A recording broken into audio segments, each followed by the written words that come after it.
श्री गणेशाय नमः। षष्ठ अध्याय।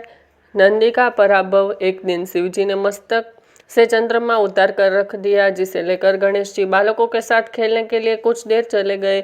भगवान शंकर ने चंद्रमा को न देखकर गणों से उसके विषय में पूछा तो वे बोले, प्रभु, उसे तो आपके पुत्र उठा ले गए हैं। हमने समझा कि आपकी आज्ञा से ही ले जा रहे होंगे, इसलिए उन्हें टोका भी नहीं। शिवजी ने एक गण को आदेश दिया, जाओ उसने चंद्रमा ले आओ। गण ने जाकर मयूरेश से चंद्रमा देने को कहा तो वे बोले, अभी तो इसके साथ खेल रहा हूँ, बाद में दूंगा। उसने लौटकर शिवजी को उनका उत्तर बता दिया तो उन्होंने कई गणों का साथ भेजते हुए कहा, यदि वह चंद्रमा दे दे तो ठीक, अन्यथा यहाँ ले आओ। शिव गणों ने गणेश जी से चंद्रमा मांगे तो उन्हें नहीं दिया। इस पर गणों ने कहा, तो स्वयं अपने पिताजी की सेवा में उपस्थित होकर कह दे। उन्होंने उत्तर दिया, मैं तीनों लोगों को उत्पन्न करने वाले अत्यंत महिमाई माता शिव का पुत्र हूँ। तुम जैसे सामान्य लोग मुझे कैसे ले जा सकते हो? यह कहकर उन्होंने देर निवास छोड़ा, जिससे विवश हुए शिवगण वायु से पतों का समान उड़ते हुए शिवजी के समक्ष जाकर गिरे। उनकी दशा देखकर शिवजी को क्रोध आ गया। उन्होंने प्रथम दिगण को आज्ञा दी, जाओ गणेश को पकड़ लाओ। प्रथमादित्य गणेश ने आज्ञा पालन था गणेश जी से जाकर कहा कि मयूरेश्वर, आपके पिता बुलाते हैं, तुरंत चलिए। इस पर आश्वकृति सूचक सिर हिला दिया। गणों ने कहा, हम आपको बलपूर्वक ले चलेंगे। गणेश जी ने अपने उपक्रम देखा तो उन्हें मोहित कर स्वयं अंतर्ध्यान हो गए। अब वे वन में जाकर उसकी खोज करने लगे। उन्हें कभी तो गणेश जी दिखाई दे जाते और कभी दौड़ते हुए अदृश्य हो जाते। इस प्रकार वे जब अधिक थक गए तब गणेश जी एक स्थान पर जा बैठे और उन गणों को पकड़ में आ गया, किंतु उन्होंने अपना भार अधिक बढ़ा दिया। गणों ने उन्हें बांध कर ले जाने का प्रयत्न किया, किंतु वे उन्हें उठा नहीं सके। बहुत प्रयत्न करने पर असफल रहने पर उन्होंने शिवजी से कहा, भगवान, हमने उन्हें लाने का बहुत प्रयत्न किया, किंतु मिलकर भी न उठ सके, इसलिए अपनी असफलता पर हमें स्वयं लज्जा आती है।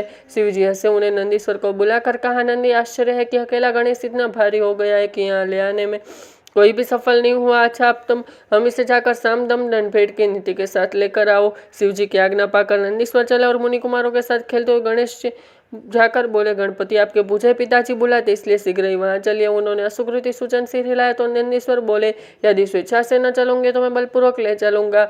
मुझे सामान्य गणों सा प्रथमादि के समान न समझना। नंदी का हम भार देखकर उन्हें हंसी आ गई और तब उन्हें शीघ्र छोड़ा। फिर क्या था, नंदीश्वर को जोर एक और पटक लगी और गहरी चोट के कारण मूर्छा आ गई। जब चेता हुआ तो उठकर शिवजी के पास जाकर कुछ कह नहीं जाता था। उनकी दृष्टि शिवजी की गोद में बैठ गणेश जी पर गई। उनके पास चंद्रमा नहीं था, वह तो शिवजी के भाल पर ही सुशोभित था।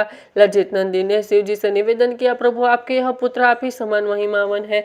आज में हमें इतना स्वामी मानते हैं तथा शिवगण उनकी स्तुति का जय घोष करने लगे। गणेश्वर गणपति गणराज की जय, गणेश की जय, मयूरेश्वर की जय। इंद्र का गर्व खंडन। मयूरेश्वर की 13वीं वर्षगांठ थी। गौतमादि ऋषि ने वहां आकर इंद्रयाग कराया। तभी वहां कलविकल नामक 2 राक्षस आकर उनके प्रकार के उपद्रव करने लगे। उन्होंने वैश्य का प्रचंड रूप धारण किया हुआ था। गणराज ने उनके मस्तक पर वज्र के समान मुष्टि प्रहार किया, जिससे वे अत्यंत व्याकुल होकर धरती पर गिर गए और रक्तवमन करते हुए होली से मुक्त हो गए। इंद्रगण ने गणेश जी से देवराज इंद्र की उपेक्षा कर उन असुरों को मारा था। पहले तो इंद्र अपनी उपेक्षा के कारण न समझ सके, किंतु असुरों के मारे जाने पर उन्होंने भूल का आभास हुआ और उन्हें मयूरेश्वर की स्तुति का प्रसन्न किया। गणराज की भारत की तैयारी। गणेश जी 15 वर्ष के हो चुके। उस आयु तक में अनेक राक्षसों का संहार कर चुके। इस कारण उसकी ख्याति सर्वत्र फैल गई थी।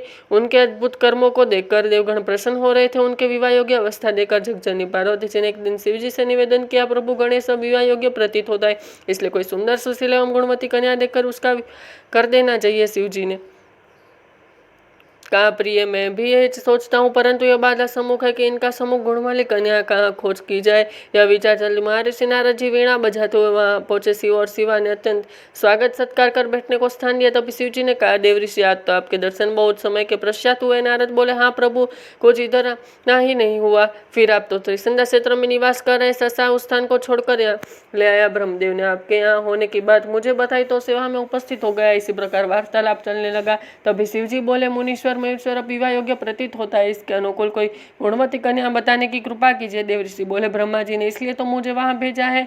उनकी 2 कन्याएं हैं, सिद्धि और बुद्धि। अब प्रकार से सुयोग्य, अत्यंत सुंदरमय और गुणों के कहना ही क्या। मेरा निवेदन है कि गणेश जी के लिए आप इन दोनों कन्याओं का स्वीकार करने की कृपा करें। शिव शिवा दोनों ही प्रसन्न हुए। विवाह की तिथि निश्चित हुई और दोनों ने निमंत्रण पत्र जाने लगे। सर्वत्र आनंद छा गया। देवगण, ऋषिगण, शिवगण और मुनि कुमार सभी प्रसन्न हो उठे। समय पर वर यात्रा की तैयारी आरंभ हुई। बारात बड़ी विचित्र थी। सभी देवताओं अपने अपने अद्भुत वाहनों पर सवार होकर चल दिए। इंद्र ऐरावत पर शिवा शिवजी नंदी पर तथा गणेश जी मयूर पर बैठ गए। पवन देव ने पशु हयान जैसे बने और उस पर बैठकर उड़ गए। समस्त बाराती समुदाय मस्ती से झूम रही थी। यह यात्रा गंडकी नगर की ओर जाने वाले मार्ग से जा रही थी। मध्य में 60 करोड़ दैत्यों का एक शिविर लगा था। वर यात्रा में विशाल जनसमूह को देखकर असुरों का कौतूहल हुआ। बोल, कौन हो तुम लोग, कहाँ के रहने वाले हो और कहाँ जा रहे हो? समूह में से कुछ ने बताया, मयूरेश्वर क्षेत्र में ब्रह्मा जी की पुत्रिया का विवाह है, वहाँ बारात लेकर जा रहे हैं। असुर दंडनीय और उत्प्रिय थे। बोले, दैत्यराज उग्रसेन की आज्ञा है तुम्हारे पास, क्या तुम नहीं जानते कि उनकी आज्ञा से बिना कोई जनसमूह इधर से उधर हलचल नहीं कर सकता, चाहे वह वर यात्रा हो या तीर्थ यात्रा। देवगणों ने सम्मत हुए कहा, कोई ऐसा कार्य नहीं है जिसके लिए दैत्यराज की अनुमति आवश्यक होती, इसलिए व्यर्थ ही शुभ कार्य में विघ्न मत डालिए। द्वैत सेनापति बोले, बकवास न करो, हमें जो आदेश दिया वही करेंगे। यहाँ से आगे बढ़ने का विचार छोड़ो और चुपचाप वापस लौट जाओ। गणराज को उसकी उड़नता अच्छी नहीं लगी। वे तीव्र स्वर में बोले, व्यर्थ बातें मत बनाओ, चुपचाप मार्ग छोड़ दो, अन्यथा सेना सहित नष्ट हो जाओगे। दैत्य सेनापति ने कहा, बड़ा अच्छा है, हमारा हार स्वयं हमारे पास आ गया। तुम्हारे जैसे मनुष्य को ही हम खा जाने के लिए ढूंढते। तदुपरांत उन्हें आक्रमण का आदेश दिया। उधर से भी शिवगण आगे बढ़े कि शिवगण उनकी सहायता करने लगे। बड़ा भयंकर युद्ध होने लगा। मयूरेश्वर धर्मशास्त्र का प्रयोग का आदेश दिया। मुनि कुमार और साथ में जल लेकर धर्मशास्त्र का संकल्प जल छोड़ा। बस वीर क्या था, दर्प के सूक्ष्म खंड असुर सेना में फैलकर उनके आंख नाक आदि में श्वास के साथ शरीर में प्रविष्ट होकर हृदयों के पीड़ित करने लगे। दर्भ खंड के असुर और व्याकुल कर दिया। कुछ कह रहे हुए, कुछ अंधे, कुछ को मार्ग छिल गया, कुछ के फोप से और हृदय द्विदीर्ण हो गई। इस कारण रक्त हम करने लगे। इस प्रकार कुछ ही क्षणों में राक्षसी सेना पूर्ण रूप से विनष्ट हो गई। बालकों ने कहा, देवो, आपकी आज्ञा से हम मिसाल देते सेन का बात की बात में संहार कर दिया। अब और जो को हो वो कहेंगे। वर यात्रा पुनः पूर्वत आगे बढ़ी। धीरे धीरे इतनी दूर पहुंच जाए कि वह उग्रसेन की राजधानी गंडकी नगर के क्योंचन दूर रह गई।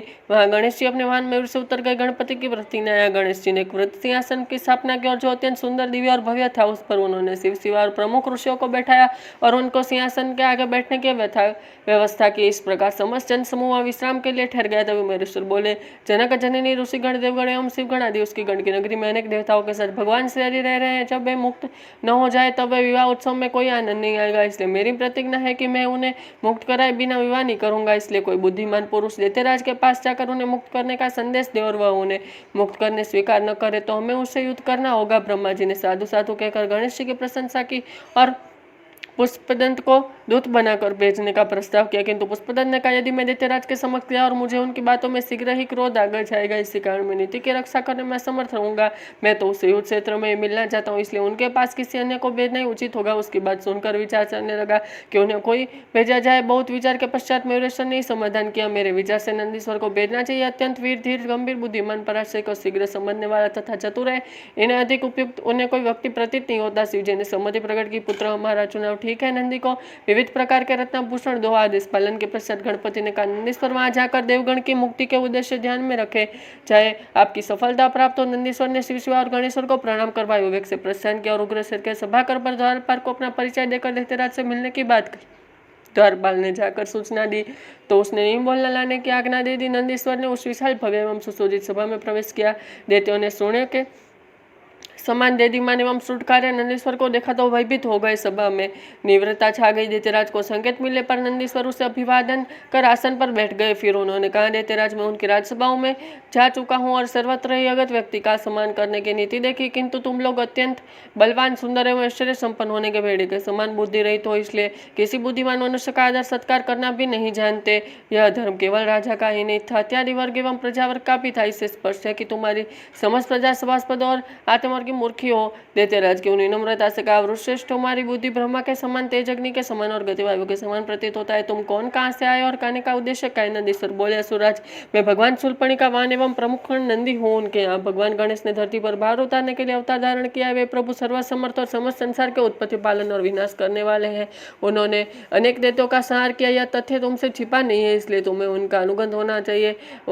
कहा, संदेश है कि तुम सब बंदी देवगण को मुक्त कर दो। देवगण को मुक्त कर दूं क्यों? इसलिए कि वे पुनः सक्रिय हो जाएं और हमारे अनिष्ट करने लगे होते हैं। जो उग्रसेन ने प्रसन्न किया। नंदी ने कहा, सभी के स्वतंत्र रहने का अधिकार है। तुम्हें उन्हें बंदी बनाकर अत्याचार किया है। अपने को स्वयं करके पुनः विचार कर देखो कि तुम ऐसा कुछ करने वह न्याय हो या अन्याय है। उग्रसेन, मैं जो भी कुछ करता हूँ वह सब न्याय है और उसमें हस्तक्षेप करने की किसी को अधिकार नहीं है। उसने गणेश्वर ने कहा, अधिक छल कूद न करो, मेरी शरण में आ जाओ और उसे मृत्यु का भय नहीं रहेगा, अन्यथा वह मारा जाएगा। नंदी बोला, दैत्यराज, कहाँ वे सर्वत्र एवं सर्वेश्वर प्रभु, और कहाँ तुम संसारिक प्राणी, तुम्हारे उनसे कोई तुलना नहीं हो सकती, इसलिए मेरी बात मानकर उनकी आज्ञा का तिरस्कार न करो। जो देवता तुम्हारे यहाँ बंदी है उन्हें मुक्त कर दो, अन्यथा व्यर्थी युद्ध में भीषण संहार उपस्थित होगा। उग्रसेन कुछ क्रोध कहता हुआ से बोला, मैं तुम्हें बंदीमान समझता, किंतु अब समझ कि तुम मेरे बुद्धिमान मूर्ख हो रहे, जिन्हें बंदी बनाया और उन्हें को कैसे स्वतंत्र कर सकता हूँ। तुम मेरे पुरुष अंबिंग हो, इसलिए कैसी बात करते हो। सोचा भला किसी राज के समक्ष सुरगुल किया किस्मत। नंदीश्वर हंस पड़े, बोले, सुराज मूर्खों जैसी बात न कर, अपने उन महापरिक्रमा वीरों की ओर ध्यान दे जो गणेश्वर के हाथों बात की बाद में मार दिए हैं। क्या वे तेरी अपेक्षा कब शक्तिशाली थे? देख, नीति कुशल वह है जो सचोट कार्य है। तुम्हें भगवान गणेश्वर की आज्ञा मानकर उनके प्राणों की रक्षा करना ही कर्तव्य है। दैत्यराज के नेत्र लाल हो गए, उन्हें क्रोधपूर्वक गर्जना करते हुए कहा, मूर्ख बेल, तू यहाँ शांति दूत बनकर आया है या उपदेश देने में? तो दूत समझ कर ही कुछ नहीं कहता, अन्यथा मेरे प्राण ले लेता। अब तुझे दूधमय बालक की प्रशंसा मेरे सामने नहीं करना। नंदीश्वर भी गर्जा उठे, मूड पापी अधम, तेरी बुद्धि मारी गई और काल सिर पर सवार है, इसलिए व्यर्थ प्रलाप कर रहा है। तेरे मुख में मेरे स्वर की निंदा सुन अकेला मैं तुझे मार डालने में समर्थ हूँ, किंतु स्वामी ने ऐसा करने की मुझे आज्ञा नहीं दी है। यह कहकर नंदीश्वर ने घोर हुंकार की, जिससे समस्त दैत्य भयभीत हो गई। उनके राक्षस आकड़ की मूर्छित हो गए और अनेक इधर उधर छिप गए। यह देखकर घोर गर्जना करते हैं नंदीश्वर दैत्य सभा में उठकर वायु वेग से चल दिए। जय श्री गणेश।